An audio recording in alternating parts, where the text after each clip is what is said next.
17h28. Tiens, on va parler de ces livres dont je vous parle depuis le tout début de l'émission, publiés ici en 2016. Je commence par vous parler des Amants maudits de Spirit Lake la semaine dernière parce que le roman historique vient tout juste de paraître officiellement en France. C'est pas rien. Et dans quelques semaines, à peine, Claire Bergeron, qui a écrit ce livre-là, entre autres ce roman-là, elle va nous présenter Le crime de sœur Marie Ozanna.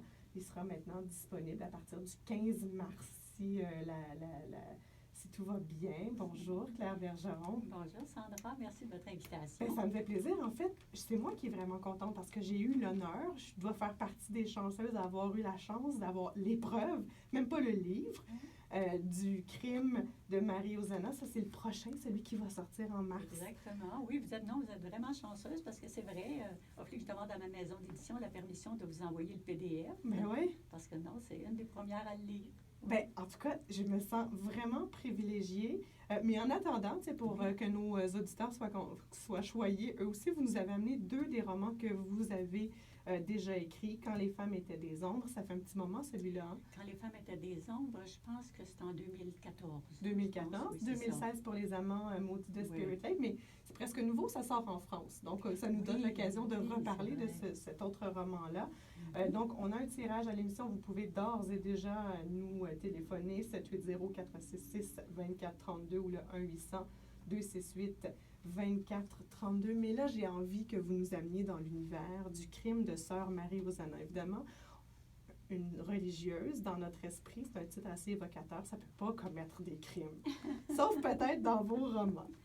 C'est que l'histoire en elle-même, moi, ce que c'est que j'ai voulu, c'est que on se demandait souvent, c'est les personnes, les religieuses qui sont rentrées en communauté, puis souvent, malgré elles, moi, ça m'a toujours touché beaucoup parce que j'ai connu la fin de la Grande Noirceur au Québec dans les années 70. Puis là, cette fois-ci, j'ai eu envie d'écrire sur une religieuse. Mais là, il faut que tu montes ton intrigue dans ta tête, il faut que tu trouves ton intrigue. Ouais. Alors, moi, ce que j'ai fait, c'est que j'ai pris une jeune fille de 15 ans, une jeune fille d'une bonne famille. Oui. Son père est juge à Westmount, à Montréal, dans un des plus beaux quartiers. Puis à l'époque, on sait, là, on est en 1900, les juges, c'était pas n'importe quoi, là. Non, c'est ça, en 1910. Puis les femmes, à l'époque, on peut quasiment dire que c'était le bien des hommes. Hein. Les hommes pouvaient presque faire ce qu'ils voulaient avec les femmes. Puis lui, là, c'est ça, on sait qu'il se produit un drame terrible. Puis quand le roman commence, le père amène sa petite fille au cloître des Augustines à Québec. Ouais. Puis là, il la laisse là, puis il dit à la religieuse, à la mère supérieure, que pour elle, c'est soit le cloître ou la prison. Mais on ne sait pas exactement qu'est-ce qui s'est passé. Ça prend un moment, hein? Ça prend un bon moment avant de le savoir. L'intrigue, là, elle n'arrive pas tout de suite. On revient en arrière, puis on prend le temps de bien expliquer. Ça, c'est ma technique d'écriture. Moi, c'est à date, là, dans tous mes romans, c'est comme ça que ça s'est passé. Je punch très, très fort au début, puis ensuite, on retourne dans le passé pour découvrir les personnages. Pourquoi on en arrive à l'intrigue? Pourquoi on en arrive à ce moment précis là, où le roman commence? Oui. Avant de parler de tout ça, parce que vous parlez de votre technique d'écriture. Oui. Alors, moi, j'ai eu la chance donc de lire Les Amants maudits de Spirit Lake quand les femmes étaient des ombres. J'ai pas encore fini, mais je vais le finir.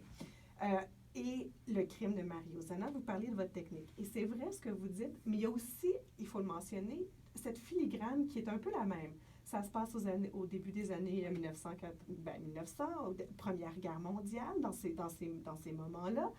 Et les thématiques, moi, que je relève, évidemment, c'est la place des femmes, la place des Autochtones, l'injustice aussi en filigrane, puis il y a aussi le développement de votre région natale, l'Abitibi.